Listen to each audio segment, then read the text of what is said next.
and I'm gonna use this word right now, and if you're listening to this, you're probably sick of me using this word, but I'm gonna use it because it's so important. That's tension.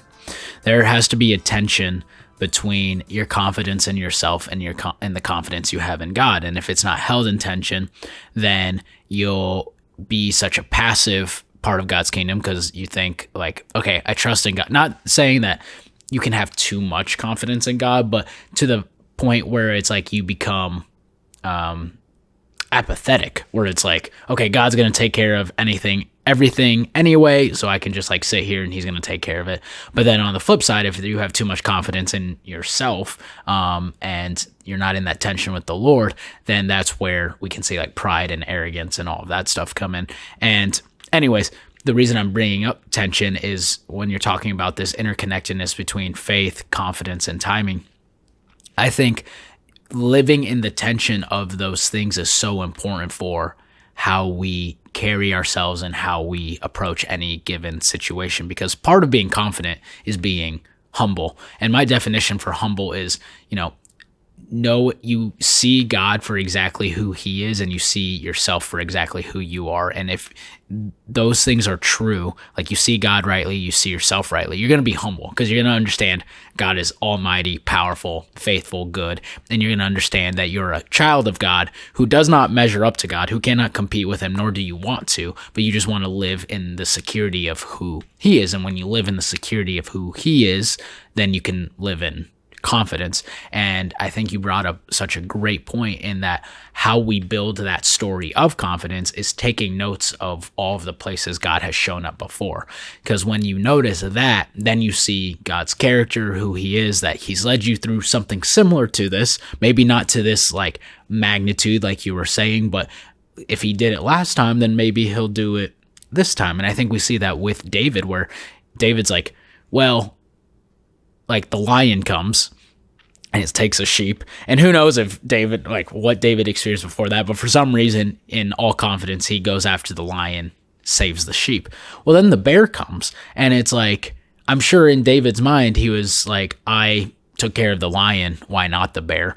And then when he approaches Saul, he says that exact thing, like, well, this guy is he's a human and he's a giant, but how different can that be from like a lion and a bear? Like, God has delivered me before and he'll deliver me again.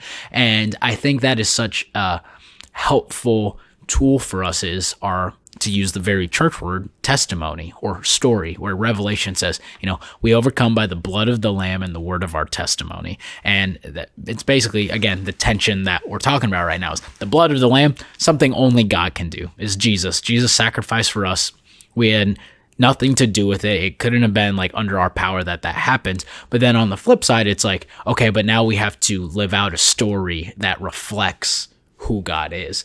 And when we're able to do that and we take note of it, of like for you, it's like, okay, I've seen God come through here, here, here, here, and here. So now this next opportunity is here. I see the challenges, I see the adversity in it, but that's fairly similar to what I've gone through before. It's just a little bigger, maybe a little bit scarier. But what is that in comparison to who God is? And that allows us to move forward, I think, in that confidence of, I've seen God do it before, I'll see him do it again, because I know that he's faithful and I know that he doesn't change. And I know that if he's calling me to this, then I can step in without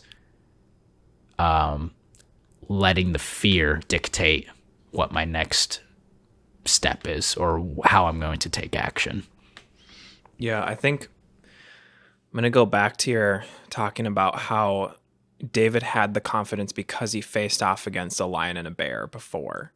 And right, like they're not a giant warrior, but they kind of are. Like they have teeth and claws and they move fast and they're dangerous. And you can't, like, he probably looked at Goliath and was like, hey, I know I can hit him like in the temple or the forehead or whatever. And it's like, maybe you can't do that to a lion, like they're tough. And so I think so my thought there is that God had those experiences for David beforehand so that he had the confidence.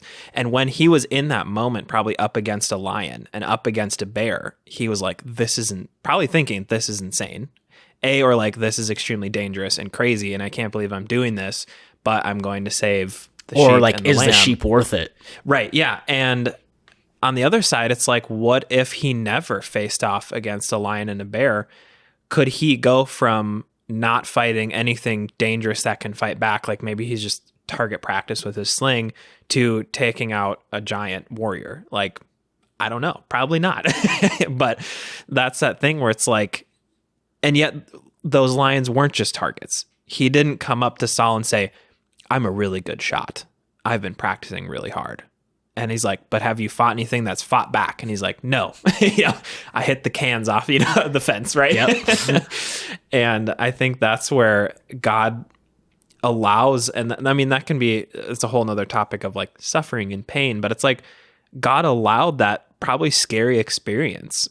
And it probably made him have to mature a lot and have to man up a lot and work through that fear and fight for that confidence, because he needed that confidence for this part of the story, because this is kind of like the launching point of King David's entire story, which is huge. Because, and I also, like, back when we were recording the Patreon, I was thinking about this, where he faced off against Goliath, and that one move, the entire army like rallied behind him and they pushed the other army out.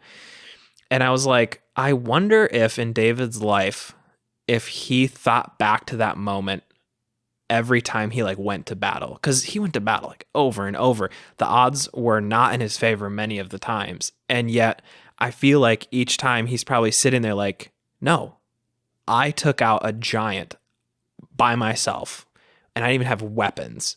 And now I'm a trained king leading an army.